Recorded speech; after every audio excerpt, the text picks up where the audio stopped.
ఇంకా బావ ఏం చేశాడు ఏంటనేది తెలియదు, కానీ నేను సిటీకి వచ్చేసాను, హైదరాబాద్కి వచ్చేసాను. వచ్చేసిన తర్వాత చెప్పాను, బావ నాకు ఇట్లా ఇష్టం లేదు, నేను ఇంట్లోంచి వచ్చేసాను, కావాలంటే లేచిపోయానని చెప్పాను. పెళ్లికి ముందు చెప్పావా, పెళ్ళి అయిన తర్వాత చెప్పావా? పెళ్ళి అయిన తర్వాతే చెప్పాను. మరి ఇష్టం లేనప్పుడు ఒకే ఇంట్లో ఉన్నప్పుడు ముందే చెప్పేయచ్చు చెప్పాలి. ఇంకోటి పెళ్ళి అయిన తర్వాత మీరిద్దరు భార్యాభర్తల్లా జీవించారా? లేదండి. ఇంకోటి మీరు గమనించారు లేదు, ఆమె వ్యక్తిత్వ లోపం ఏంటంటే నమ్మక ద్రోహం. తర్వాత 1 yearలో జాబ్ సెట్ చేసుకున్నాను. నేను ఐటీ కంపెనీలో సాఫ్ట్వేర్ జాబ్ చేస్తున్నాను. అయితే నా టీంలో ఒక అతను జాయిన్ అవ్వడం జరిగింది. సో తనతో కొన్నాళ్ళు అంటే కొంచెం ఫ్రెండ్షిప్ ఏర్పడి తర్వాత లవ్ చేసుకున్నాం అన్నమాట. తనకి మనీ పరంగా ఎవ్రీథింగ్ అన్నీ నేనే చూసుకున్నాను. ఒక బైక్, ఫోను, దగ్గర 3-4 lakhs వరకు తనకి ఇచ్చాను మేడం. సో జోగి జోగి రాసుకున్నట్టు మేడం, ఇంట్రెస్ట్ కోసమే కదా తను ఇంట్లో నుంచి వచ్చేసింది. సిన్సియర్గా లవ్ చేసుకున్నాం మేడం. సిన్సియర్ లవ్ అంటారు దీన్ని. నన్ను పెళ్లి చేసుకున్నాడు మేడం గుడిలో. ఏం పెళ్లి చేసుకున్నాడు? గుళ్ళో పెళ్లి చేసుకున్నారంట. సరిపోయింది. ఇప్పుడు మీరు అన్నమాట కరెక్ట్. దొందుకు దొందు అన్నారు చూసారా, ఈ కేసు అది కరెక్ట్. ఎందుకంటే ఆయన మోసగాడు, ఈమె మోసగాడు. ఎందుకు ఇలా బిహేవ్ చేస్తున్నావు సాగర్? నాతో మాట్లాడు కొంచెం మంచిగా ఒక్కసారి ప్లీజ్. ఏం మాట్లాడేది? నువ్వు నాకు కావాలి సాగర్. నాకు వద్దు. ఎందుకు అలా మాట్లాడుతున్నావు ఇప్పుడు? నువ్వేంటి సీరియల్ డ్రామా చేస్తున్నప్పుడు? నువ్వు ఒక పెళ్లి చేసుకుంటే నేను నీతో ఉండేవాడిని, కానీ నువ్వు ఎన్ని పెళ్లి చేసుకున్నావు నీకు గుర్తుందా కనీసం? రోహిణి అనే అమ్మాయి మమ్మల్ని ఆశ్రయించింది, హెల్ప్ కోసం అడిగింది. నువ్వు తనని ప్రేమించి పెళ్లి చేసుకొని గుళ్ళో మోసం చేసావన్నది తన ఆరోపణ. Is it true? అది కదండి, మీకెందుకు ఇవన్నీ? దయచేసి ఆ అబ్బాయిని అదే అది ఏంటో నేను చెప్తాను, అదేంటో చెప్తాను. కోర్టుకు వెళ్ళిన తర్వాత మీరు చవి చూస్తారు. అక్కడ మటుకు వెళ్ళొద్దని నేను మాట్లాడుతున్నాను. ప్లీజ్, మీరు ఆడపిల్లల శీలం గురించి మాట్లాడద్దు ప్లీజ్. మరి మీరు కూడా ఇవ్వండి, క్యారెక్టర్ సర్టిఫికేట్ ఇవ్వండి ప్లీజ్. Please don't talk. ఏం మాట్లాడుతున్నారండి? ఏం మాట్లాడుతున్నారు? మీరు చేయాల్సింది మీరు చేయండి, మేము చేయాల్సింది మేము చేస్తాం. అమ్మాయి మా దగ్గరికి వచ్చింది కాబట్టి. సరే మేడం, ఎందుకంటే అయితే కాంప్రమైజ్ అవ్వను మేడం.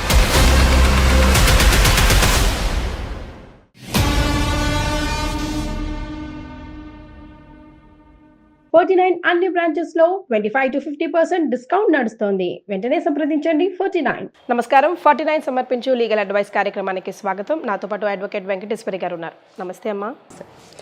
అమ్మ, ఇవాళ లీగల్ అడ్వైస్కి రోహిణి అనే ఒక అమ్మాయి వచ్చింది. తెలిసి తెలియక ఒక మిస్టేక్ చేసింది తను. ఆ మిస్టేక్ని కరెక్ట్ చేసుకోకుండానే ఇంకో మిస్టేక్ కూడా చేసి కూర్చుంది. కానీ ఇప్పుడు నా జీవితం అదే అంటుంది. తల్లిదండ్రులు కూడా ఎవరు లేకపోగా లీగల్ అడ్వైస్ని ఆశ్రయించింది. సో ఒకసారి రోహిణితో మాట్లాడతాం. నమస్తే రోహిణి. నమస్తే. వెంకటేశ్వరి గారు తెలిసే కదా నీకు? నమస్తే.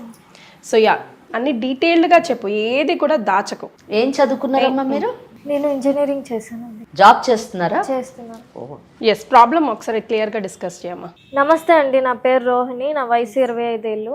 నెల్లూరులో పుట్టి పెరిగాను. అమ్మా నాన్న ఎవ్వరూ లేరు. మా మేనత్తే నన్ను పెంచి పెద్ద చేశారు. అయితే మా మేనత్తకి ఒక కొడుకున్నాడు. మాకు మామయ్య కూడా లేడు, ఆయన కూడా చనిపోయాడు. ఓకే. మా అత్తయ్య ఏంటంటే చిన్నప్పటి నుంచి నన్ను పెంచి తన దగ్గర పెట్టుకొని చూసుకుంది కాబట్టి వేరే బయట వాడికి ఎందుకు ఇవ్వాలనే ఉద్దేశంతో మా బావకిచ్చి చేసింది పెళ్ళి. సో మా బావని నేను అంటే ఇష్టపూర్వకంగా అయితే చేసుకోలేదు, నాకు అసలు ఇష్టం లేదు. ఎందుకంటే నాకు స్టడీ అంటే చాలా ఇష్టం. పెళ్ళి బావతో చిన్నప్పటి నుంచి తిరిగి అసలు ఇష్టం లేదు. దానివల్ల నేను అతి కష్టంగా యాక్సెప్ట్ చేశాను పెళ్ళిని కూడా. ఇష్టంగానే బావతో పెళ్లి చేసుకున్నావు, పెళ్ళి అయిపోయింది. మీ అత్తయ్య మిమ్మల్ని బాగా చూసేదా? బాగా చూసుకునేవారు. ఆవిడకి హెల్త్ ఇష్యూస్ ఉండడం వల్ల ఎక్కడ బాధ పెట్టాలి, చిన్నప్పటి నుంచి పెంచారు కాబట్టి బాధ పెట్టడం ఇష్టం లేక బావని పెళ్లి చేసుకున్నాను. తర్వాత నేను చెప్పేశాను, బావ నాకు అసలు ఇష్టం లేదు నేను పెళ్లి చేసుకోవడం అని చెప్పేసి ఇంకా బయటకు వచ్చేసాను ఇంట్లోంచి. పెళ్లికి ముందు చెప్పావా, పెళ్ళి అయిన తర్వాత చెప్పావా? పెళ్ళి అయిన తర్వాతే చెప్పాను. మరి ఇష్టం లేనప్పుడు ఒకే ఇంట్లో ఉన్నప్పుడు ముందే చెప్పేయచ్చు చెప్పాలి. ఇంకోటి పెళ్లి అయిన తర్వాత మీరిద్దరు భార్యాభర్తల్లా జీవించారా? లేదండి. అంటే పెళ్ళైన ఎంత కాలానికి మీరు బయటకు వచ్చారు? నేను పెళ్ళైన వారంకే బయటకు వచ్చేసేసాను. అప్పుడు మీ అత్తయ్య ఉన్నారు. మీ అత్తయ్యకి చెప్పారా ఈ విషయాన్ని? లేదు, ఎవ్వరికి ఏం చెప్పలేదు. ఎవ్వరికి చెప్పకుండా బయటకు వచ్చేసాను. మీ అత్తయ్యకి హెల్త్ ఇష్యూస్ ఉన్నాయి కాబట్టి మీకు ఇష్టం లేకపోయినా కానీ ఈ విషయాన్ని చెప్తే ఆమె బాధపడుతుంది అని పెళ్లి చేసుకున్నాను అన్నారు. కానీ పెళ్లి చేసుకున్న తర్వాత ఇలా రావడం వల్ల ఆమె ఎంత అవమానానికి లోనయ్యి ఉంటుంది, ఆమె ఎంత బాధపడి ఉంటుంది అని ఒక విషయం ఒక నిమిషం ఆలోచించారా మీరు? అదేనండి నేను చేసిన తప్పు. మరి బావ ఏమని చెప్పి మీ అత్తగారిని కన్విన్స్ చేశారు? ఇంకా బావ ఏం చేశాడు ఏంటనేది తెలియదు, కానీ నేను సిటీకి వచ్చేసాను, హైదరాబాద్కి వచ్చేసాను. వచ్చేసిన తర్వాత చెప్పాను, బావ నాకు ఇట్లా ఇష్టం లేదు, నేను ఇంట్లోంచి వచ్చేసాను, కావాలంటే లేచిపోయానని చెప్పాను. ఇంకా తను ఏం చెప్పుకున్నాడో ఏంటో నాకు తెలియదు, కానీ నేను మాత్రం ఇక్కడికి వచ్చి జాబ్ సెర్చ్ చేసుకొని జాబ్ చేయడం స్టార్ట్ చేశాను. కాదు తల్లి, పెళ్లి చేసుకునే వారికి మీ అత్త కోసం ఆలోచించావు, పెళ్లి చేసుకున్న వారానికి నేను లేచిపోయానని చెప్పేసుకో, నువ్వు ఇంట్లో నేను వచ్చేసాను హైదరాబాద్ కానీ నువ్వు సింపుల్గా తేల్చేస్తావు. ఆ ధైర్యం ఏదో ముందే చెప్పుంటే పాపం అతని లైఫ్ నీ లైఫ్ ఇద్దరు లైఫ్ సేవ్ అయ్యేది కదా. అతని లైఫ్ కాదు, వాళ్ళ అత్త ఒక గౌరవం కూడా. సమాజంలోని పెళ్ళైన వారానికి సొంత మేనగాళ్ళు కొడుకును వదిలేసి అంటే భర్తను వదిలేసి వెళ్ళిపోయిందంటే చుట్టుపక్కల వాళ్ళని ఏ విధంగా చూసి ఉండొచ్చు, వారు ఎన్ని అవమానాలకు లోనయ్యి ఉండొచ్చు అన్న విషయాన్ని ఇక్కడ గమనించాలి. తనకి కూడా భర్త లేదు, ఇద్దరిని కాయా కష్టం చేసి తనే పెంచి పోషించిందని తనే చెప్తుంది. మళ్ళీ ఇంకోటి మీరు గమనించారు లేదు, ఆమె వ్యక్తిత్వ లోపం ఏంటంటే నమ్మక ద్రోహం. మేడం నమ్మక ద్రోహం అని అనకండి, నాకు మా అత్తయ్య అంటే చాలా ఇష్టం, కానీ అప్పుడు పెళ్లి ఇష్టం లేదు, కానీ ఇష్టపూర్వకంగా చేసుకోలేదు. కాబట్టి నేనైతే నమ్మక ద్రోహం అనే మాటే అంటానమ్మా. ఎందుకు నేను అంటాను అన్న దానికి నేను జస్టిఫికేషన్ కూడా ఇవ్వాలనుకుంటున్నాను. ఎందుకంటే తను ఇక్కడ మేనత్త, తనకు కూడా భర్త లేడు, భర్త లేకపోయినా కానీ కాయ కష్టం చేసి ఇద్దరిని తన కొడుకుతో సమానంగా ఈ అమ్మాయిని పెంచింది. ఇక్కడ పెంచడం ఒక ఎత్తు అయితే, ఇక్కడ తన కొడుకుకి ఇచ్చి పెళ్లి చేయడం వల్ల ఆమెకు వచ్చేటటువంటి లాభం ఏం లేదు.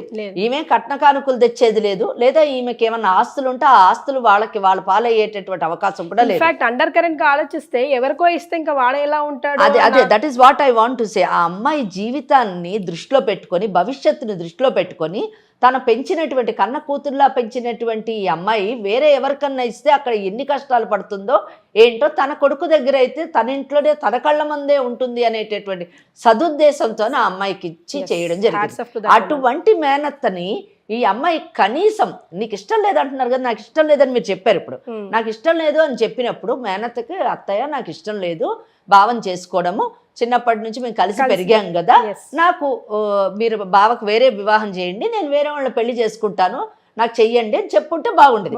కొన్ని నువ్వు అప్పటికి ఎవరైనా ప్రేమించి ఉండి పెళ్లి చేసుకోవాలనే ఉద్దేశంతో భావన వద్దన్నావు అన్న విషయం కూడా కాదు ఇక్కడ. కనుక తప్పకుండా నేను పెంచినటువంటి మేనత్త ఒక మాతృ హృదయంతో తప్పకుండా నీ గురించి ఆలోచించి నీకు వేరే వాళ్ళని చూసి పెళ్లి చేసేది. ఆమె సెంటిమెంట్స్ అంటే ఆ మేనత్త నన్ను పెంచింది అనేటటువంటి కృతజ్ఞత భావం కూడా నీలో లేకపోవడం చాలా దురదృష్టకరమైనటువంటి విషయం. మేడం మాట్లాడిన మాటలు నీకు కఠినంగా అనిపించినా కూడా 100కి 100% అది నిజమే అమ్మ. పోనీ బావ ఏమన్నా మంచిగా చూసేవాడు కాదా, నీతో ఏమైనా మిస్బిహేవ్ చేసేవాడా, లేకపోతే నువ్వు నచ్చినట్టుగా ఉండేవాడు కాదా? లేదు మేడం, బావ చాలా అంటే చాలా మంచివాడు. చూసారు అంటే నీ స్వార్థంతోనే కంప్లీట్ గా ఇద్దరు లైఫ్. అలాంటి మంచి వ్యక్తిని మోసం చేయలేకే బయటకు వచ్చేసాను మేడం. అతనితో ఇష్టం లేకుండా కాపురం ఎలా చేయమంటారు, మీరే చెప్పండి. ముందెందుకు చేసుకున్నావు మరి? వారంలోనే అంత ధైర్యం ఎక్కడికి వెళ్ళి వచ్చేసిందమ్మా? లేదు, అత్తయ్య కోసమే చేసుకున్నా మేడం. ఆవిడ ఎక్కడ ఫీల్ అవుతారు, బాధపడతారు, చేసుకున్నాను. ఎట్లోకట్లా ఉందాం, అత్త కోసమైనా, చిన్నప్పటి నుంచి పెంచిందని అత్త కోసమైనా కష్టంగా ఉందాం అని చెప్పేసి అనుకున్నా. కానీ పెళ్లి ఎప్పుడైతే అయిందో అప్పటి నుంచి నా మనసు అస్సలు బాగోట్లేదు, నేను ఉండలేకపోతున్నా. అసలు నాకు పెళ్లి కాదు, నేను ఏదో ఒక జాబ్ చేయాలి, బయట అడుగు పెట్టాలి అని అప్పుడు డిసైడ్ అయ్యి బయటకు వచ్చేసాను. మీ బావ జీవితం పాడు చేసే హక్కు నీకు లేదు, మీ మేనత్త మనోభావాలను భంగం కలిగించేటటువంటి హక్కు లేదు. నువ్వేమైనా బాగున్నావంటే బాగాలేవు అన్నది ఈ రోజు నువ్వు ఇక్కడ కూర్చుంటే అర్థమవుతుంది. హైదరాబాద్ వచ్చేసానన్నావు, ఆ తర్వాత ఏమైంది? ఇదంతా జరిగి 3 years అవుతుంది మేడం. 3 years బ్యాకే నేను హైదరాబాద్ రావడం జరిగింది. తర్వాత 1 yearలో జాబ్ సెట్ చేసుకున్నాను. నేను ఐటీ కంపెనీలో సాఫ్ట్వేర్ జాబ్ చేస్తున్నాను. ఓకే. అయితే నా టీంలో ఒక అతను జాయిన్ అవ్వడం జరిగింది. సో తనతో కొన్నాళ్ళు అంటే కొంచెం ఫ్రెండ్షిప్ ఏర్పడి తర్వాత లవ్ చేసుకున్నాం అనమాట. రిలేషన్షిప్ చాలా అంటే స్ట్రాంగ్ అయిపోయింది. తర్వాత ఏమైందంటే తను ఫేక్ పెట్టి జాయిన్ అవ్వడం జరిగింది. అది సర్టిఫికేట్స్ అవన్నీ తన స్టడీ అంతా ఫేక్ పెట్టి జాయిన్ అయ్యాడు. అది తెలిసి ఆఫీస్లో తీసేశారు, నా టీం నుంచి తీసేశారు మొత్తానికి తనని. సో మీరు రిలేషన్షిప్లో ఉన్న ఎన్ని రోజులకి తను మానేశాడు ఆఫీసు? 6 monthsకి మేడం. ఓకే. సో నెక్స్ట్ తర్వాత ఏమైంది? 6 monthsకి మానేసి వెళ్ళిపోయాడు. వెళ్ళిపోయిన తర్వాత మేము అంటే ఇన్నాళ్ళు నా పక్కన ఉన్నాడు, నాతో ఉన్నాడు, చాలా అంటే ఒక రిలేషన్షిప్లో ఎంటర్ అవుతున్నాం అప్పుడప్పుడే అన్న టైంలో తను వెళ్ళిపోయాడు నన్ను వదిలేసి అని చెప్పి నేను కాల్స్ చేస్తూ ఉన్నాను తనకి చాలా. ఓకే. ఒక రోజు లిఫ్ట్ చేశాడు. లిఫ్ట్ చేసి ఏంటి ఇలా అయింది అది ఇది అని అడిగితే నాకు అసలు ఇంట్రెస్ట్ ఇది కాదు, కావాలని ఫేక్ పెట్టి వచ్చాను, నాకు ఇంట్రెస్ట్ ఫిలిం ఇండస్ట్రీలో ఒక డైరెక్షన్ అనే ఇంట్రెస్ట్ అని చెప్పేసి చెప్పాడు. ఏం చేయాలనుకుంటున్నావు అంటే నేను ఇట్లా ఏదో ఒక ఫిలిం తీయాలి లేదా ఏదో ఒక అందులో మూవ్ ఆన్ అవ్వాలి అని చెప్పేసి అనుకుంటున్నానంటే సరే నీకు ఇష్టం వచ్చింది చేయి, నీ ఇంట్రెస్ట్ అదే కాబట్టి నేను కంపల్సరీగా నీకు హెల్ప్ చేస్తాను అని చెప్పాను మేడం. ఓకే. తనకి మనీ పరంగా ఎవ్రీథింగ్ అన్నీ నేనే చూసుకున్నాను. ఒక బైక్, ఫోను దగ్గర 3-4 lakhs వరకు తనకి ఇచ్చాను మేడం. సో జోగి జోగి రాసుకున్నట్టు మేడం, ఇంట్రెస్ట్ కోసమే కదా తను ఇంట్లో నుంచి వచ్చేసింది. మరో ఇంట్రెస్టెడ్ ఫెలో కోసం అవసరాలు, ఈమెకేమో అతనితో అవసరం ఉంది, అతను కావాలి, ఆయనకేమో ఈమె డబ్బు కావాలి, ఈమె ద్వారా సిన్సియర్గా లవ్ చేసుకున్నాం మేడం. సిన్సియర్ లవ్ అంటారు దీన్ని. ఏంటమ్మా సిన్సియర్గా లవ్ చేసుకోవడము? నాకు అర్థం కాదు. ఏం చెప్పాలనుకుంటున్నావు నువ్వు సమాజానికి? ఏంటి నీ జీవితం ఏ విధంగా తీర్చిదిద్దుకోవాలనుకుంటున్నావు? ఒకరిని పెళ్లి చేసుకున్నావు, వాళ్ళనేమో నట్టేట ముంచి వచ్చేసావు, వచ్చిన తర్వాత ఏదో ఉద్యోగం సంపాదించుకున్నా అన్నావు. ఇక్కడ ఉద్యోగం ఒక ఒళ్ళు దగ్గర పెట్టుకొని ఉద్యోగం చేయకుండా నీ కొలీగ్తోని నువ్వు ప్రేమ వ్యవహారం నడిపించడము. వాడు ఒక మోసగాడు. కాదు మేడం. ఏం మోసగాడు? ఫేక్ సర్టిఫికెట్స్ పెట్టి ఉద్యోగం చేసే వాళ్ళని మోసగాడు కాక పెళ్లి చేసుకున్నాడు మేడం గుడిలో. ఏం పెళ్లి చేసుకున్నాడు? గుళ్ళో పెళ్లి చేసుకున్నారంట. ఇంకా చాలా గొప్పగా చెప్తున్నావు. అసలు పెళ్లికి నీకు అర్హత ఉందా? ఆ పెళ్లి సబబైన పెళ్ళేనా? చెప్పు. ఏం చూసి అతన్ని పెళ్లి చేసుకున్నావు చెప్పు నాకు. కనీసం ఒక ఉద్యోగం లేదు, ఒక బాధ్యత లేదు ఆయనకి, మోసపూరితంగా ఉద్యోగంలో జాయిన్ అయ్యాడు, ఏదో సినిమాల్లో చేరాలని చెప్పేసి నువ్వే అన్ని ఆర్థిక పరంగా అతనికి సపోర్ట్ చేయాలి. ఏ విధంగా అతను నీకు సపోర్టివ్గా ఉంటాడు అనుకున్నావు పెళ్లి చేసుకున్నావు అమ్మ నువ్వు? చాలా మంచోడు మేడం. అంటే మోసం చేయాలనే ఉద్దేశం తనకు కూడా లేదు. కానీ సరే చాలా మంచివాడు, మేము కూడా అనుకుంటాం, నేను కూడా చెప్తాను చాలా మంచివాడు అని. ఏం పేరు అతనిది? సాగర్ మేడం. సాగర్ చాలా మంచివాడు. ఇప్పుడు చెప్పు. తర్వాత అంత పెళ్ళైపోయింది మేడం. బయట ఎందుకు ఉండాలి, వేరు చోటలు ఎందుకు ఉండాలని ఇద్దరం ఒకే రూమ్ లో ఉన్నాం. తర్వాత తనకి అప్పుడప్పుడు అవి మెసేజెస్ అంటే తనకి ఇంట్రెస్ట్ ని బట్టి కాస్టింగ్ కాల్స్ అని అవి ఇవి వస్తుంటాయి కదా మేడం. ఇక దానివల్ల తను అమ్మాయిలతో కొంచెం పరిచయం ఏర్పడింది తనకి. నేను కొనిచ్చిన బైక్ మీదే వేరే అమ్మాయిలను వేసుకొని తిరగడం అలా చేస్తున్నాడు. నాకు అది చాలా హర్టింగ్ అనిపించింది. ఎందుకమ్మా హర్టింగ్ అనిపిస్తుంది? మంచివాడు కదా, ఆయన చేసే పనులన్నీ మంచి పనులు. లేదు మేడం, పెళ్ళైన తర్వాత తనకి నేను చెప్పాను మేడం, నాకు ఆల్రెడీ ఒకసారి పెళ్ళయింది అని చెప్పాను. ఇంకప్పటి నుంచి తన బిహేవియర్ చాలా చేంజ్ అయింది. పెళ్ళయిందని చెప్పి నాకు కొన్నాళ్ళు బాగానే ఉన్నాం, కానీ తర్వాత చాలా మారిపోయాడు. ఎప్పుడు చెప్పావు పెళ్ళయిందని? మేము రిలేషన్లో ఉన్నప్పుడైతే చెప్పలేదు, కానీ పెళ్ళైన తర్వాతే చెప్పాను. సరిపోయింది. ఇప్పుడు మీరు అన్నమాట కరెక్ట్. దొందుకు దొందు అన్నారు చూసారా, ఈ కేసు అది కరెక్ట్. ఎందుకంటే ఆయన మోసగాడు, ఈమె మోసగాడు. ఎస్ 100%. ఆ అమ్మాయి హట్ అయినా కానీ ఇదే వాస్తవం. ఎందుకంటే పెళ్ళైన విషయాన్ని సప్రెస్ చేసి ఆ అబ్బాయితో ఈ అమ్మాయి పెళ్లి చేసుకోవడం, ఈమె మోసం చేసింది. ఫేక్ సర్టిఫికెట్లు పెట్టి ఈ అమ్మాయి ఇచ్చిన డబ్బుతో వేరే ఆడపిల్లలతో తిరిగి ఆయన కూడా మోసం చేస్తున్నాడు. ఎవరికి వాళ్ళు మోసం చేసుకుంటూ ముందుకెళ్తున్నారు. ఇప్పుడు ఆయన దృష్టిలో ఈమె మోసం చేసింది అన్నట్టుగా. అంతే కదా. సాగర్ దృష్టిలో అయితే రోహిణి మోసం చేసింది. అంతే. నాకు తను కావాలి మేడం, సాగర్ కావాలి, మీరే ఏదో ఒకటి చేయండి మేడం. తను నా ఇప్పుడు ఏమంటున్నాడు తను? సాగర్ ఏమంటున్నాడు? తన వర్షన్ ఏంటో కూడా ఒకసారి తెలుసుకోవాలి. తను అసలు నా కాల్స్ లిఫ్ట్ చేయట్లేదు, దూరంగా వెళ్ళిపోయాడు, నా దగ్గరికి రావట్లేదు, రూమ్ కి కూడా రావట్లేదు. అసలు రెంట్లు నేనే కట్టుకుంటూ ఒక్కదాన్నే వండుకుంటూ సరైన తిండి కూడా లేక బ్రతుకుతున్నాను మేడం. నాకు ఎవ్వరు లేరు, తల్లిదండ్రులు లేరు, అటు అత్త బావ అందరూ విడిపోయారు. చేతులారా జీవితాన్ని నేనైతే ఎటువంటి సింపతి ఈ విషయంలో చూపించాను. ఆమెకు అన్నీ ఉన్నారు, అందరినీ ఆమె దూరం చేసుకుంది, అందరికీ అవమానాల పాలు తెచ్చింది. మేడం మా బావకి నేనేం అన్యాయం చేయలేదు. ఆయన పెళ్లి చేసుకున్నారు, ఒక పాప కూడా పుట్టింది, ఆయన వైఫ్ పాపతో హ్యాపీగానే ఉన్నాడు. అవును, అంటే నువ్వు ఆయన పెళ్లి చేసుకొని భార్యతోనే హ్యాపీగా ఉంటే నువ్వు అన్యాయం చేయనట్టు కాదు. నువ్వు అన్యాయం చేసావు కాబట్టి ఇంకొక ఆమెను పెళ్లి చేసుకున్నాడు.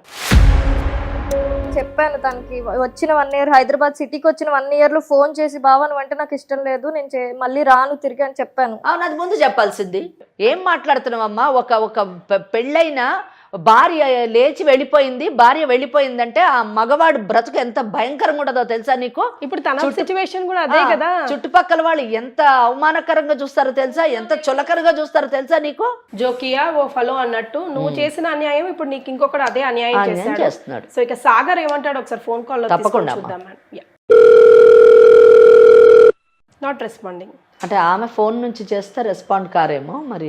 నా ఫోన్ నుంచి చేస్తున్నా మేడం. ఇంకా తన ఫోన్ అయితే లిఫ్ట్ చేయట్లేదు అని అంటున్నాడు కదా. సో 2 times కాల్ చేశాను నేను. ఒకసారి నీ ఫోన్ నుంచి ట్రై చేయి చూద్దాం madam, for a change, because gap వచ్చింది కదా, ఏమన్నా లిఫ్ట్ చేస్తాడా చూద్దాం. Hello hello Sagar. చెప్పు సాగర్ చెప్పు చెప్పు. ఎందుకు ఇలా బిహేవ్ చేస్తున్నావు సాగర్? నాతో మాట్లాడు కొంచెం మంచిగా ఒక్కసారి ప్లీజ్. ఏం మాట్లాడేది? నువ్వు నాకు కావాలి సాగర్. నాకు వద్దు. ఎందుకు అలా మాట్లాడుతున్నావు ఇప్పుడు? నువ్వేంటి సీరియల్ డ్రామా చేస్తున్నావు? ఇప్పుడు చెప్తున్నావు కొత్త ఫోన్ చేసి ఇప్పుడు మాట్లాడుతున్నావు. సీరియల్ డ్రామా కాదు, నిజంగానే ప్రేమించాను, నిజంగానే పెళ్లి చేసుకున్నాను కదా, ఎందుకు ఇలా చేస్తున్నావు ఇప్పుడు? మాట్లాడు ప్లీజ్. నువ్వు ఎందుకు చేస్తున్నావు? ఇదిగో నీకు చాలా సార్లు చెప్పాను, ఇది జరగని పని, అర్థమవుతుందా? ఇంక వదిలేతే నీ బతుకు నువ్వు బతుకు, నా బతుకు నేను బతుకు, అర్థమవుతుందా? ఇంకొకసారి ఇలా ఫోన్ చేసి నాకు ఎవరైనా ఉన్నారా చెప్పు? అమ్మ నాన్న ఎవ్వరు లేరు కదా, నిన్ను నమ్మే కదా నేను నీతో పెళ్లి చేసుకున్నాను. ఇప్పుడు నేనేం చేయాలి చెప్పు? నాతో ఉండు, ఎందుకు ఇలా బిహేవ్ చేస్తున్నావు? వేరే అమ్మాయిలతో ఎందుకు? ఇప్పుడు నీకు నాతో ఎందుకు ఉండాలనిపిస్తుంది చెప్పు? ప్రేమించాను కాబట్టి కదా. అంటే నువ్వు నాకు ప్రేమిస్తున్నావు కాబట్టి నాతో ఉండాలనిపిస్తుంది, అవునా? అదే ప్రేమ నాకు ఉండాలి కదా, అలా ఉంటేనే కదా నేను నీతో ఉండగలను. నేనేం తక్కువ చేశాను చెప్పు నీకు? పోనీ నువ్వు నాకు తక్కువ ఏం చేయలేదు, అన్నీ ఎక్కువ చేసావు, కానీ నాకు వద్దు అంటున్నాను అంతే, నాకు వద్దు. అలా ఎలా చేస్తారు చెప్పు? ఏ మనిషి అయినా అలా చేయగలరా అసలు? నేను చేస్తున్నాను కదా సాగర్, ఇప్పుడు అట్లా మాట్లాడొద్దు, నువ్వు అసలు దూరం ఉండొద్దు, మనం పెళ్లి చేసుకున్నాం కదా, కలిసి ఉండాలి ప్లీజ్. నువ్వు ఒక పెళ్లి చేసుకుంటే నేను నీతో ఉండేవాడిని, కానీ నువ్వు ఎన్ని పెళ్లి చేసుకున్నావు నీకు గుర్తుందా కనీసం? ఎందుకు అలా మాట్లాడి బాధ పెడతావు చెప్పు? అది కాదు, ఇది ఎన్నో పెళ్లి నీకు చెప్పు. నువ్వు ఎందుకు ఏడుస్తున్నావు? ఇప్పుడు నేను ఎవడేమన్నట్టు ఏడుస్తున్నావు? సాగర్, మేము సుమన్ టీవీ లీగల్ అడ్వైస్ నుంచి మాట్లాడుతున్నామమ్మా. నాతో పాటు అడ్వకేట్ వెంకటేశ్వరి గారు కూడా ఉన్నారు. రోహిణి అనే అమ్మాయి మమ్మల్ని ఆశ్రయించింది, హెల్ప్ కోసం అడిగింది. నువ్వు తనని ప్రేమించి పెళ్లి చేసుకొని గుళ్ళో మోసం చేసావన్నది తన ఆరోపణ. Is it true? అది కదండి, మీకెందుకు ఇవన్నీ? మీకెందుకు అంటే తనకి వెనకాల ముందు ఎవరున్నారమ్మా? తన అన్ని నువ్వే అనుకొని అందరినీ వదిలేసి వచ్చింది కదా, నువ్వే ఇంత పెద్ద హ్యాండ్. నేనే అనుకున్నప్పుడు తను నాతో మాట్లాడాలి కదా, మీరు మీతో ఎందుకు వచ్చింది, అక్కడికి ఎందుకు వచ్చింది, అంటే ఏం చేద్దామని వచ్చింది అక్కడికి? హలో, నువ్వు ఫోన్లు లిఫ్ట్ చేస్తున్నావా అసలు? ఇప్పుడు ఏమంటారండి? ఇప్పుడు ఏమంటారు? ఇప్పుడు ఎందుకు ఫోన్ చేశారు నాకు? తన ఏజ్ ఎంత ఇప్పుడు తెలుసు తనకి? నీ ఏజ్ తనేమైనా సరే, తను తప్పు చేసింది, మరి నువ్వెందుకు రిపీట్ చేస్తున్నావు? నేను ఆ తప్పు యాక్సెప్ట్ చేయలేనండి. ఆ తప్పు అనేది తను నాకు నా దగ్గరికి వచ్చినప్పుడు స్టార్టింగ్ లో చెప్పుకుంటే నేను యాక్సెప్ట్ చేసేవాడిని మేబీ. ఇప్పుడు నువ్వు కాస్టింగ్ గర్ల్స్ అని చెప్పి నువ్వు తిరుగుతున్నావు కదా, ఆమె ఇచ్చిన డబ్బుతోనే అయాషి చేస్తున్నావు కదా, ఆమె కొనిచ్చిన డబ్బుతోనే నువ్వు బైక్ కొనుక్కున్నావు కదా. తిరుగుతా నా ఇష్టం. నాకు చెప్పేసిందా? ఆల్రెడీ ముందు పెళ్లి అయింది తనకి, ఆ మాట నాకు చెప్పిందా? చెప్పకుండా దాచి ఉంచి నన్ను మోసం చేసి నాతో కొన్ని రోజులు ఉండి, సో తను చేసింది కాబట్టి నేను అలాగే చేస్తానంటావు. ఆబ్వియస్లీ తను అడిగిన ఒక ప్రశ్నకైతే నేను జిప్ మేడం, బికాస్ ఎన్ని పెళ్లిళ్ళు చేసుకుంటది, ఎవరు మోసం చేశారు ఏంటమ్మా? సాగర్, మళ్ళీ ఎవరండి ఇప్పుడు? నేను వెంకటేశ్వరి అడ్వకేట్ని మాట్లాడుతున్నాను. చెప్పండి. నీ ఇంట్రెస్ట్ ఏంటి ఇప్పుడు ఫైనలీ? నా ఇంట్రెస్ట్ ఏం లేదండి, ఆమె మీద కొంచెం కూడా నాకు ఇంట్రెస్ట్ అనేది ఏమీ లేదు. ఓకే, తను నా లైఫ్ లో ఉండొద్దు అంతే. ఎంతకాలం మీరు ఇద్దరు ప్రేమించుకున్నారు? అడగండి, పక్కనే ఉంది కదా మీకు అని చెప్పి. నేను మిమ్మల్ని అడుగుతున్నాను. తనని అడగాల్సింది అడిగేసాము, తన దగ్గర నుంచి రావాల్సిన ఇన్ఫర్మేషన్ వచ్చింది. వినండి, మీరు చెప్పక్కర్లేదులే కానీ నేను మీతోని చాలా గౌరవంగా మాట్లాడుతున్నాను, మీరు నాతో అలాగే మాట్లాడండి. అదే ఇప్పుడు ఆమె అప్రోచ్ అయింది కాబట్టి లీగల్ అడ్వైజ్ అనే కార్యక్రమానికి మనం ఈ సమస్యను ఏ విధంగా పరిష్కరించేటటువంటి అవకాశం ఉంటే either this way or that way, అంటే ఇలా కానివ్వండి అలా కానివ్వండి, పరిష్కారం చేసుకుంటే బాగుంటుంది. ఎందుకంటే ఇక్కడ దాటి వెళ్ళిన తర్వాత ఒకవేళ ఇవి కోర్టుల్లో పడి క్రిమినల్ కేసులని, సివిల్ కేసెస్ అని ఇలా అనేక కేసులు పడి మీ ఇద్దరి జీవితాలు భవిష్యత్తు పాడు చేసుకోవడం అంత సమంజసం కాదు అన్నది నా ఉద్దేశం. వినండి, జాగ్రత్త వినండి, ఎందుకంటే నేను ఒక అడ్వకేట్గా చెప్తున్నాను. ఇప్పుడు కేసు మీరు గెలుస్తారా లేకపోతే వాళ్ళు గెలుస్తారా, చట్టం ఎవరి వైపునున్నది అన్నది పక్కన పెడదాం. కేసు అంటూ ఒకసారి పడితే మాత్రం ఒక 5 నుంచి 6 ఏళ్ల పాటు మీరు కోర్టుల చుట్టూ తిరగవలసి వస్తుంది. నేను ఒక్కటే అడుగుతున్నాను, ఈ అమ్మాయి వేరే అతన్ని అంటే వాళ్ళ బావని పెళ్లి చేసుకొని ఇక్కడికి వచ్చి ఉద్యోగంలో జాయిన్ అయిన తర్వాత మీరు కలవడం జరిగింది, మీరిద్దరూ ప్రేమించుకున్నారు అని చెప్పేసి ఈ అమ్మాయి చెప్పింది. అది ఎంత మటుకు కరెక్ట్? ఇప్పుడు మీకు అన్ని చెప్పింది కదండి, మరి ప్రేమించిన వాళ్ళు నాకు ఒక ముక్క చెప్పాలి కదా అన్ని. కాదు వినండి, ఆ అమ్మాయి చెప్పాలి కదా, నాకు ఇలా పెళ్లి అయింది నా బావతోని 100% చెప్పాలి, చెప్పాలి కదా, 100% చెప్పాలి. మరి తను నాకు ఆ మాట చెప్పకుండా నన్ను మోసం చేసినట్టే కదా, మరి 100% చేసినట్టే, తను నన్ను మోసం చేసినట్టే కదా ఇప్పుడు 100% చేసినట్టు. అందుకే నేను మిమ్మల్ని ఎవరు వేయాలి కోర్టు కేసు, ఎవరు వినండి వేయాలి? వినండి మోసం చేసినట్టు. ఏమండి, ఒక కేసు, మీరు అడ్వకేట్ కాదు, నా అనుభవంతో చెప్తున్నాను. మీ అనుభవం ఏం చెప్తుందండి? అదే చెప్తా, మోసం వింటే కదా, చేయమని చెప్తుందా?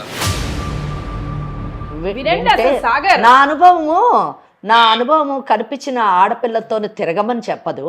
నా అనుభవం వినండి, మోసం చేయమని చెప్తుందండి. వినండి నా అనుభవము. అదే ఒక పెళ్లి చేసుకుని ఒక భర్త ఉండగా వాటికి డివోర్స్ ఏం తీసుకోకుండా ఇంకొక అబ్బాయిని ప్రేమించేసి చేసేయచ్చు, అది రైట్. అబ్బాయి మాత్రం క్వశ్చన్ చేస్తే మాత్రం మోసం, కోర్టుకి వెళ్ళొచ్చు, కేసులు పెట్టొచ్చు. నేను మాట్లాడొచ్చా? అయిపోయిందని నీ ఆర్గ్యుమెంట్ అయిందా? చెప్పండి. ఓకే. సో సాగర్, నా అనుభవంలోని ఫేక్ సర్టిఫికెట్స్ పెట్టి ఒక ఆర్గనైజేషన్ని మోసం చేసి ఒక 6 నెలల పాటు మీరు మోసపూరితమైనటువంటి ఉద్యోగం చేసి ఆ ఆర్గనైజేషన్ నుంచి శాలరీ కూడా తీసుకున్నారు. నా అనుభవం ఇటువంటివి చెప్పలేదు, ఒకటి. రెండోది, కనిపించినటువంటి అమ్మాయి అంటే ఎవరైతే ఈ అమ్మాయి ఉందో ఈ రోహిణి యొక్క పుట్టుపూర్వోత్తరాలు తెలుసుకోకుండా, వెనక ముందు ఆలోచించకుండా ఆ అమ్మాయి లవ్ చేసిందని చెప్పేసి, లేదా ఆ అమ్మాయి ఆఫర్ చేసిందని చెప్పేసి మీరు ఆ అమ్మాయితోని లవ్ అఫేర్ నడిపి ఫిజికల్ రిలేషన్షిప్ పెట్టుకొని ఆ అమ్మాయిని పెళ్లి చేసుకున్నారు. ఇక్కడ ఒక్క విషయం, మీరు ఒక్క మంచి వ్యాలిడ్ ప్రశ్న అడిగారు. నేను ఆ ప్రశ్న విషయంలో నేను మీతో ఏకీభవిస్తున్నాను. ఏంటంటే, ఆమె పెళ్లి చేసుకున్న విషయాన్ని చెప్పకుండా మోసం చేసి మిమ్మల్ని పెళ్లి చేసుకోవడం అన్న 100% నేరం. నేను మీతోనే ఏకీభవిస్తున్నా. ఎందుకంటే దీన్ని కాదు అని చెప్పేటటువంటి అధికారం నాకు లేదు. ఎందుకంటే నేను ఎప్పుడు చట్ట పరిధిలోనే ఉంటాను కాబట్టి నేను కాదని చెప్పను. కానీ మీ విషయంలో ఒక్కటి మాత్రం నేను చెప్పదలుచుకున్నాను. ఏంటంటే, ఎవరో ఒక అమ్మాయి వచ్చి 6 నెలలు తిరగండి, 6 సంవత్సరాలు తిరగండి, ఫిజికల్ రిలేషన్షిప్ పెట్టుకోండి, కానీ పెళ్లి చేసుకునే ముందు కాస్తైనా ఆ అమ్మాయి ఏంటి, ఆ అమ్మాయి బ్యాక్గ్రౌండ్ ఏంటి అని తెలుసుకోకుండా జస్ట్ లైక్ దట్ మీరు పెళ్లి చేసుకున్నారు చూడండి, అది తప్పు అని చెప్పేసి నేను అంటున్నాను.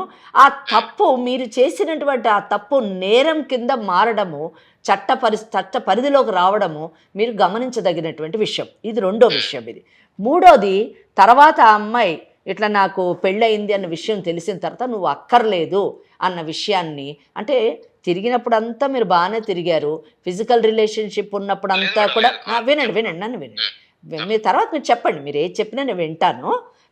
మనం ఈ సమస్యను ఎలా పరిష్కరించుకోవాలన్నదే చూద్దాం మనం.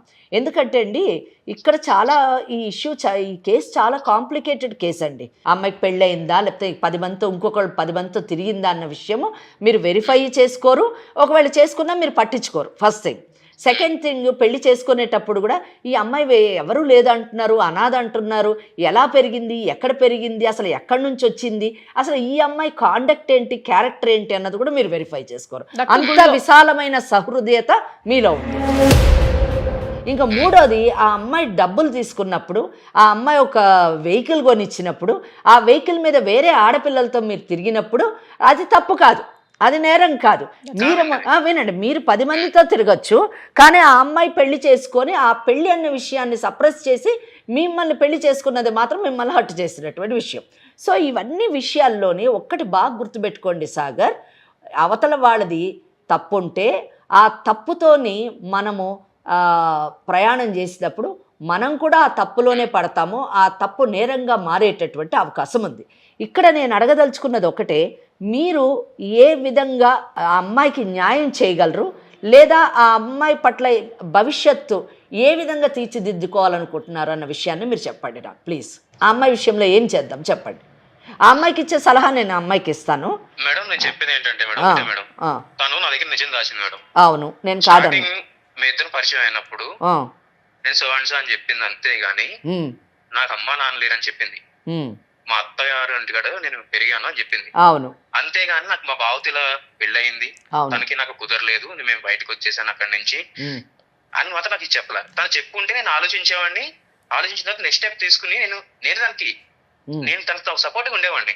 ఓకే. కానీ ఇప్పుడు ఏం చేసిందంటే తను నాతో కొన్ని మంత్స్ ఉండి నాతో రిలేషన్ లో ఉండి మేము ఇద్దరు ఫిజికల్ గా ఇంటిమేట్ అయ్యాం, అన్ని బానే ఉంది. ఈ విషయం నాకు ఒక లాస్ట్ స్టేజ్ వచ్చేసరికి నాకు చెప్పింది. ఇలా చెప్పినప్పుడు కూడా నేను వెంటనే డిసిజన్ తీసుకోలేదు. నువ్వు నాకు వద్దని నేను చెప్పలేదు వెంటనే. నేను కొన్ని డేస్ ఆలోచించాను. ఆలోచించి నేను యాక్సెప్ట్ చేయలేకపోతున్నాను అసలు. ఎందుకంటే చెప్పింది మేడం, చెప్పింది అన్నా కదా. చెప్పండి. సో ఏంటంటే ఇప్పుడు ఏ అబ్బాయికైనా గానీ వచ్చే అమ్మాయి మన రాముడు కాకపోయినా వచ్చే అమ్మాయి సీత అని మనం అనుకుంటాం, అవునా కదా మేడం? ఒక్క నిమిషం, ఈ విషయం నువ్వు వినాలి. నేను నాకంటే కూడా ఓకే మీరు మిమ్మల్ని అనట్లేదు, మీరు ఇచ్చినటువంటి స్టేట్మెంట్ నేను కాదు వినడము. నిజం చెప్పాలంటే రోహిణి వినాలి. రోహిణి వినవలసినటువంటి మాట, ఈ ఎపిసోడ్ చూస్తున్నటువంటి ప్రతి ఆడపిల్ల వినవలసినటువంటి మాట అండి. చెప్పండి, కంటిన్యూ చేయండి ప్లీజ్. ఆ మాట నాకు చెప్పుంటే నేను చూసాను మేడం. ఓకే. సో తను ఏం చేసింది, ఇలా తాగడం వల్ల నాకు బాధ అనిపించింది. ఓకే. నేను కూడా ఆలోచించాను ఏం జరుగుద్ది నేను ఆలోచించే తనకి ఏం చేయాలి. ఎందుకంటే తనకి తెలియకుండా జరిగిన తెలిసి ఒక మిస్టేక్. ఓకే. కానీ తను నా దగ్గర తాగడం అనే మాత్రం తనకు తెలిసి చేసింది కదా. అవును సాగర్, మీతోని మేము తర్వాత మాట్లాడాము. యాక్చువల్గా మీ కాంటాక్ట్లోకి ఇప్పుడు వచ్చాము. మీకంటే ముందు ఆమె కేసు మా ముందు ప్రెజెంట్ చేసినప్పుడు ఇవన్నీ విషయాలు అడిగామండి. నిజం చెప్పాలంటే ఆమెని ఎంత కడిగేయాలో అంత కడిగేసిన తర్వాతే ఏ విధంగా ఈ కేసు సెటిల్ చేయగలము, ఈ జటిలమైనటువంటి సమస్యని ఎలాగ మనము సాల్వ్ చేయగలము, పరిష్కరించగలము అనే ఉద్దేశంతోనే మీతో మాట్లాడుతున్నాము. మీతో నేను పూర్తిగా ఏకీభవిస్తున్నానండి, 1-2-3 విషయాల్లో తప్ప. ఎందుకంటే అక్కడ మేనత్త దగ్గరే పెరిగాను అని ఆ అమ్మాయి చెప్పింది అని అన్నప్పుడు ఒక బాధ్యతాయుతమైనటువంటి వ్యక్తిగా, అంటే రేపు పెళ్లి చేసుకున్న తర్వాత మీరు ఆ అమ్మాయిని అన్ని విధాలా రక్షించవలసినటువంటి వ్యక్తిగా, సంరక్షించవలసినటువంటి వ్యక్తిగా ఆ మేనత్త దగ్గరికి వెళ్ళి ఇలా నేను పెళ్లి చేసుకుంటున్నాను, మేము చేసుకోవాలనుకుంటున్నాము అని ఒక మాట చెప్పి ఉంటే అసలు మీరు ఈరోజు ఈ సమస్యలో పడి ఉండేవారు కాదు. అదొక్క చిన్న విషయంలో నేను మీతోని సమర్థించలేకపోతున్నాను. ఎందుకంటే పెద్దల యొక్క సహకారము, ఆశీర్వచనము లేకుండా ముందుకు వెళ్ళేటటువంటి పరిస్థితులు ఇలాగే ఉంటాయని చాలా మటుకు మనం అనుభవంలో చూస్తూ ఉంటాము. జరిగింది అన్డౌటెడ్లీ చాలా తప్పులు జరిగాయి. తప్పులే కాదు, చట్టపరమైనటువంటి నేరాలు జరిగాయి. ఆ నేరాలని ఏ విధంగా మనం పరిష్కరించవచ్చు అన్నది నేను తర్వాత మాట్లాడతాను. కానీ ఈ అమ్మాయి ఒక్కటి మాత్రం ఫ్యాక్ట్, అది మీకు కూడా తెలుసు. ఏంటంటే వాళ్ళ బావని పెళ్లి చేసుకుంది కరెక్టే. ఎందుకు చేసుకుంది? మేనత్త పెంచింది అనేటటువంటి కృతజ్ఞతాభావంతోనే ఆ అమ్మాయి బావని పెళ్లి చేసుకుంది. పెళ్లి చేసుకొని అతనితోనే ఆమె సంసారం చేయలేదు. పెళ్లి చేసుకున్న వారానికి అతను వదిలేసి చెప్పకుండా కరెక్టే, నమ్మేటట్లేదు, కరెక్టే. దానికి ఎవిడెన్స్ కావాలని అంటున్నారేమో మరి మీతో కూడా ఆమె ఫిజికల్ రిలేషన్షిప్ లో అవసరం లేదు. ఎలా నమ్ముతారు అంటే ఇంకా మీకు అంత మరి ప్రేమించినప్పుడు ఆ అమ్మాయి మరి చాలా పవిత్రంగా ఉందని మీరు ఎలా నమ్మారు? మీరు ప్రేమించినప్పుడు ఆమె పవిత్రంగా ఉంది అని చెప్పేసి ఏ సర్టిఫికేట్ చూసి మీరు నమ్మారు? ఒకటి, రేపు ఒకవేళ ఈ అమ్మాయిని మీరు వదిలించుకుంటూ ఇంకో పెళ్లి చేసుకోవాలంటే మీరు పవిత్రంగా ఉన్నారని ఏ సర్టిఫికేట్ మీరు పెళ్లి చేసుకున్న అమ్మాయికి ఇస్తారు? పవిత్రత అన్నది ఒక అమ్మాయికే కాదండి, అబ్బాయిలకు కూడా వర్తిస్తుంది. సో అది please respect women.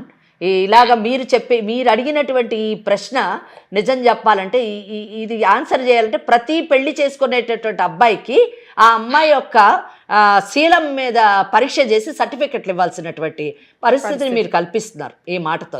Please don't go to that extent. అక్కడ మటుకు వెళ్ళొద్దు. అక్కడ మటుకు వెళ్తే మరి నేను చట్టం గురించి మాట్లాడాల్సి వస్తుంది. ఈరోజు ఆ అమ్మాయి చేసిన మోసానికి ఏముంటుందో అది ఉంటుంది, మీరు తర్వాత చేసిన దానికి ఏముంటుందో అది కూడా ఉంది చట్టంలోని. ప్లీజ్ దయచేసి ఆ అబ్బాయిని అది ఏంటో నేను చెప్తాను, అదేంటో చెప్తాను. కోర్టుకు వెళ్ళిన తర్వాత మీరు చవి చూస్తారు. అక్కడ మటుకు వెళ్ళొద్దని నేను మాట్లాడుతున్నాను. ప్లీజ్ మీరు ఆడపిల్లల శీలం గురించి మాట్లాడొద్దు ప్లీజ్. మరి మీరు కూడా ఇవ్వండి, క్యారెక్టర్ సర్టిఫికేట్ ఇవ్వండి ప్లీజ్. Don't talk. ఏం మాట్లాడుతున్నారండి? ఏం మాట్లాడుతున్నారు? మరి నేను ఇంకా చాలా ముందుకు వెళ్ళాల్సి వస్తుంది. మీ ఇంట్లో కూడా స్త్రీలు ఉంటారు, వాళ్ళందరి దగ్గర మీరు సర్టిఫికేట్లు తీసుకుంటారా? ఏం మాట్లాడుతున్నారండి? ప్లీజ్, నేను ఎంత మర్యాదగా గౌరవంగా మాట్లాడుతున్నాను. ఎస్ సాగర్, పరిష్కారం కోసం పరిష్కారం చెప్పండి, పరిష్కారం చెప్పండి అని చెప్పేసి. అయిపోయింది, అయిపోయింది. ఆ అమ్మాయి వాళ్ళ వినండి. మరి అవ్వాలి. అవును, మీరు కరెక్టే. మరి మీరు 2 కుటుంబాలు ఒకటి అవ్వాలన్నప్పుడు ఇవన్నీ కనుక్కొని పెళ్లి చేసుకోవాలి కదా. ఏం చేసావు అప్పుడు? కుటుంబం లేని అమ్మాయిని ఎలా చేసుకున్నావు? కుటుంబం వాళ్ళ మేనత్ ఉంటే ఎందుకు పోయి అడగలేదు? ఏం మాటలు చాలా డైలాగ్స్ చాలా బాగున్నాయి, కానీ ప్రాక్టికల్ పార్ట్ కరెక్ట్ లేదు. రోహిణి నువ్వు మాట్లాడట్లేదేంటి? మరి పెళ్లి చేసుకున్నావు కదా, వేరే అఫైర్స్ కూడా ఉన్నాయని చెప్తుంది. మరి ఇవన్నీ చూడాలి. పెళ్లి చేసుకున్నప్పుడు ఇవన్నీ చూడాలి. ప్రేమించినప్పుడు చూడనోడివి, పెళ్లి చేసుకున్నప్పుడు చూడాలి. ఒక క్యారెక్టర్ సర్టిఫికేట్ చూడాలి. ఆమె బ్యాక్గ్రౌండ్ లో పోయి వాళ్ళ పెద్దవాళ్ళని అడగాలి. ఏం మాట్లాడుతున్నావు సాగర్? ఆ అమ్మాయి మీద నువ్వు ఎంత యాక్షన్ తీసుకోవచ్చు, ఆ అమ్మాయి కూడా మీ మీద అంత యాక్షన్ తీసుకోవచ్చు. Please try to understand. ఎలా సాల్వ్ చేసుకోవాలని చూడండి, భవిష్యత్తుని ఎలాగ తీర్చిదిద్దుకోవాలని చూడండి. లేదు మేము 20-30 ఏళ్ళు కోర్టు చుట్టూ తిరుగుతామంటే ఓకే, ప్లీజ్ ప్రొసీడ్. మీరు చేయాల్సింది మీరు చేయండి, మేము చేయాల్సింది మేము చేస్తాం. అమ్మాయి మా దగ్గరికి వచ్చింది కాబట్టి. సరే మేడం, ఎందుకంటే నేనైతే కాంప్రమైజ్ అవ్వను మేడం. నాకైతే ఇష్టం లేదు, తన నా లైఫ్ లో నాకు ఇష్టం లేదు. ఓకే మీరు ఎన్ని ఓకే మాట్లాడినా ఎన్ని రకాలుగా మీరు ఓకే ఓకే ఓకే నువ్వు కాంప్రమైజ్ నష్టపోయింది నేను కాబట్టి. వినండి, మీరు నాకు హట్ అయ్యాయి. సో దాని వల్ల తను నాకు వద్దు అని చెప్పేసి అంటున్నాను. Very good.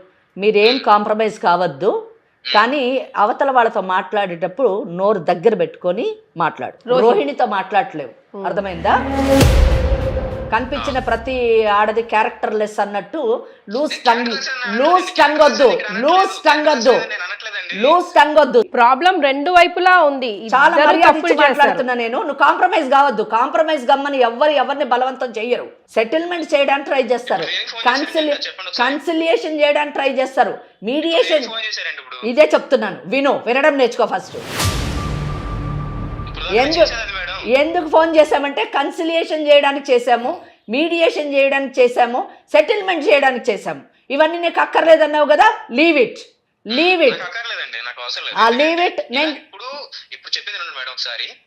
నేను వినను. ఇప్పుడు నువ్వు విను, నేను చట్టం చెప్తాను విను. సాగర్ నువ్వు చట్టం చెప్తాను, తర్వాత నువ్వేం డెసిషన్ తీసుకో. సాగర్ నేను చట్టం, నువ్వు మాట్లాడొద్దు, నిన్ను బతిమాలాల్సిన అవసరం మాకు లేదు. ఇప్పుడు మటుకు మర్యాదగా నీతోని నీ జీవితం, నీ భవిష్యత్తుని దృష్టిలో పెట్టుకొని మాట్లాడాము. మాకు అవసరం లేదు, నీ కాళ్ళు పట్టుకోవాల్సిన అవసరం లేదు, నీతోని ఇచ్చేయాల్సిన అవసరం లేదు. చట్టం ఏముందో చెప్తాను విను, దాన్ని ఫాలో అయితే ఫాలోగా, లేకపోతే నీ కర్మాన్ని వదిలేసుకో అంతే. అర్థమైందా?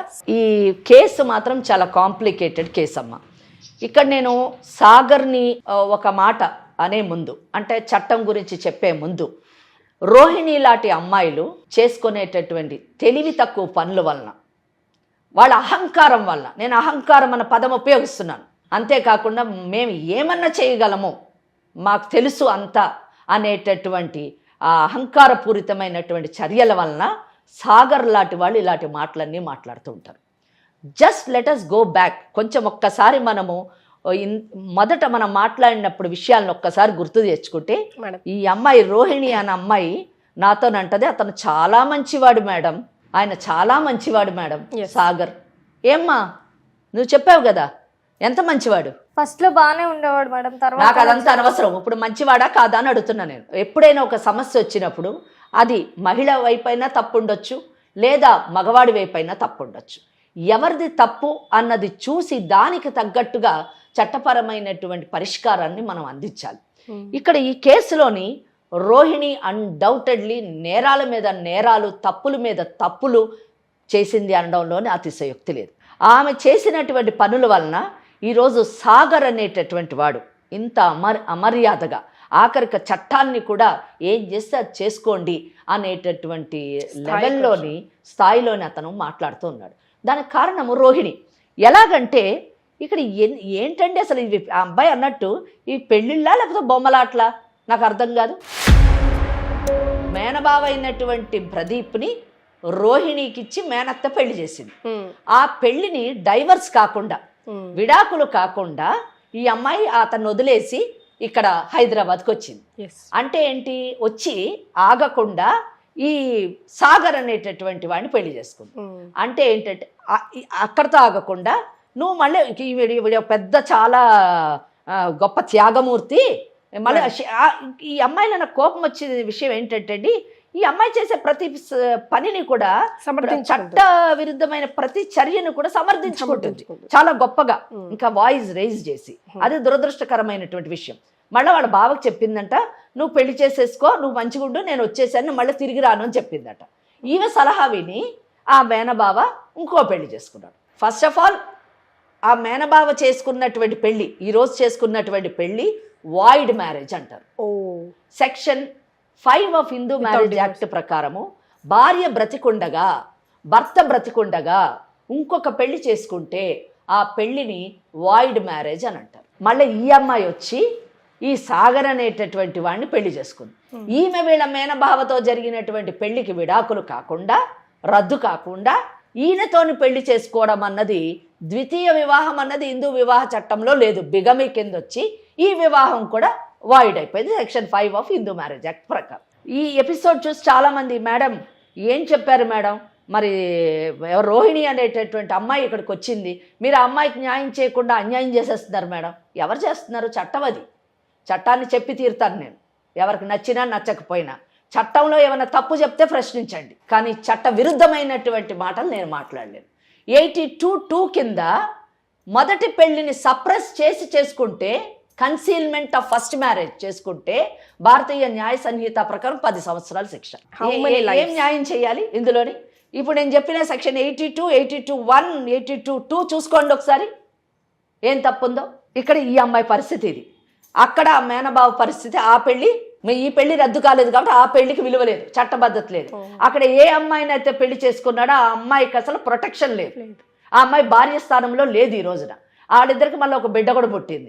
ఎంత దురదృష్టకరం అండి. ఈ అమ్మాయి అహంకారపూరితమైన చర్య వల్ల ఈమె పెళ్లి చేసుకున్న దానికి పెళ్లి కాదు, ఈమె సాగర్కి భార్య కాదు, ఈమెకు ఒక చట్టబద్ధత అయినటువంటి స్థానం సమాజంలో కానీ చట్టంలో కానీ లేదు. పోనీ సమాజంలోనన్నా ఒక లివ్ ఇన్ రిలేషన్షిప్ లాగన్నా ఉన్నది అంటే సాగర్ ఒప్పుకోవట్లేడు, గెట్ లాస్ట్ అన్నాడు.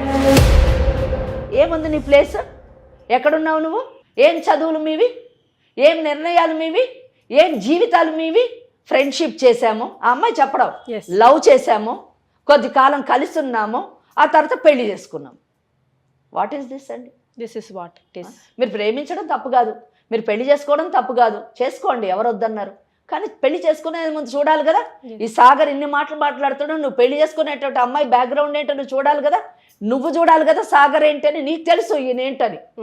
ఫేక్ సర్టిఫికెట్లు పెట్టి ఉద్యోగం చేసినోడు గొప్పడని నువ్వు ఎలాగమ్మా కాంటాక్ట్ బలమంతా వాదించడం. ఇదంతా ఒక ఎత్తు అయితే, ఈ సాగర్ ఇంతసేపు ఇన్ని మాటలు మాట్లాడాడు కదా, ఇన్ని మాటలు మాట్లాడి ఏది కావాలంటే అది చేసుకోండి అన్నాడు. ఈ అబ్బాయికి కూడా ఒక అమ్మాయితో తిరిగి ఆ అమ్మాయిని మోసం చేసి పెళ్లి కూడా చేసుకొని, ఈ రోజు నాకు వద్దు అని చెప్పేసి ఆ అమ్మాయి డబ్బులు ఉపయోగించుకొని ఆ అమ్మాయి వాళ్ళ అన్ని లాభాలు పొంది వదిలేసి, నువ్వు నీ ఇష్టం నా ఇష్టం ఉన్నట్టు ఇలాగే చేస్తానంటే ఆయనకు కూడా బిఎన్ఎస్ ఏ విధంగా వర్తిస్తుందో ఆ విధంగా వర్తిస్తుంది. అతను కూడా జైలుకి వెళ్ళేటటువంటి అవకాశం ఉంది. ఈ అమ్మాయి పుణ్యమాని ఒక సాగర్ అనేటటువంటి వాడు జైలుకి పోతాడు, రోహిణి జైలుకి వెళుతుంది. అక్కడ ఏ తప్పు చేయలేనటువంటి మేనబావ ప్రదీప్ భార్య పాపం ఎటువంటి స్థానం లేకుండా ఆ అమ్మాయి ఉంటుంది. అసలు ఆ మేనత్త ఏమైందో మనకు తెలియదు.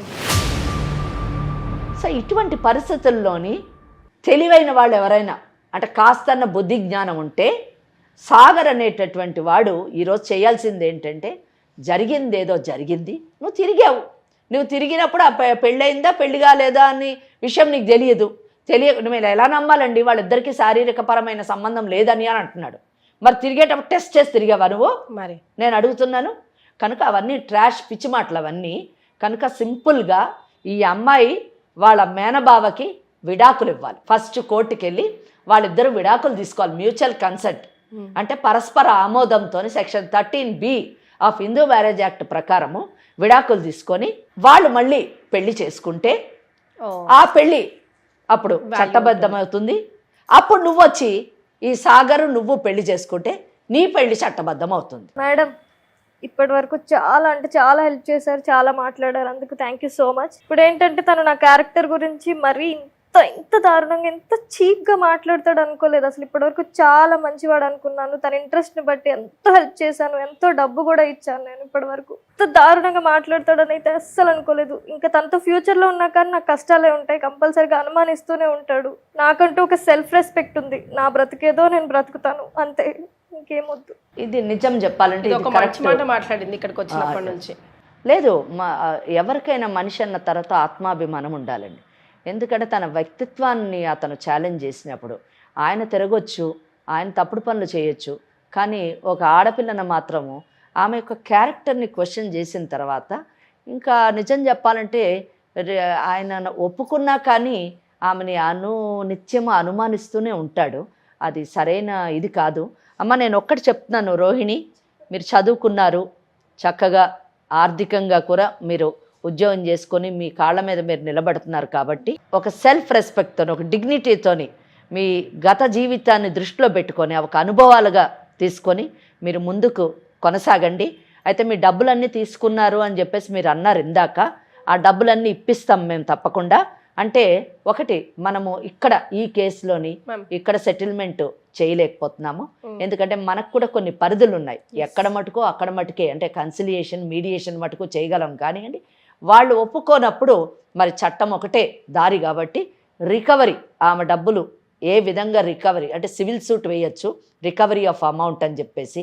అలాగే ఒకవేళ చెక్కుల రూపంలో ఏమన్నా ఇచ్చినా, ఏమన్నా సాక్ష్యాలున్నా క్రిమినల్ కేసులు కూడా వేసి ఓకే సాక్ష్యం ఉంది కాబట్టి ఆ డబ్బును తిరిగి కేసుల ద్వారా ఇప్పించడము, లేదా ఇది విన్నటువంటి సాగర్ తానే ముందుకొచ్చి ఆమె డబ్బు ఆమెకు తిరిగి ఇచ్చేస్తే సాల్వ్ అవుతుంది ఈ ప్రాబ్లము. కనుక ఏది ఏమైనా కానీ రోహిణి తీసుకున్నటువంటి నిర్ణయం సరైన నిర్ణయంగా నేను భావిస్తున్నానమ్మా. సో నెక్స్ట్ తన ఫ్యూచర్లో ఇంకేం మ్యారేజ్ చేసుకోవాలన్నా, ఫ్యూచర్లో ఇంకా ముందడుగు వేయాలన్నా, డివోర్స్ తీసుకోవడం, ఈ తప్పులు మాత్రం చేయకుండా, రిపీట్ చేయకుండా అట్లీస్ట్ ఇప్పుడైనా ధైర్యంగా బావ దగ్గరికి వెళ్ళు, ఇలా జరిగిన విషయాలన్నీ చెప్పు, అత్తతో మాట్లాడు. పెద్దవాళ్ళు కదా, కన్నవాళ్ళు కదా, కన్న తల్లిలాగా కడుపులో పెంచుకుంది కదా, డెఫినెట్గా క్షమిస్తుంది అని అనుకుంటున్నాను. క్షమిస్తారు. ముఖ్యంగా వాళ్ళ జీవితాలను సెట్ చేయాల్సినటువంటి బాధ్యత కూడా మీ పైన ఉంది.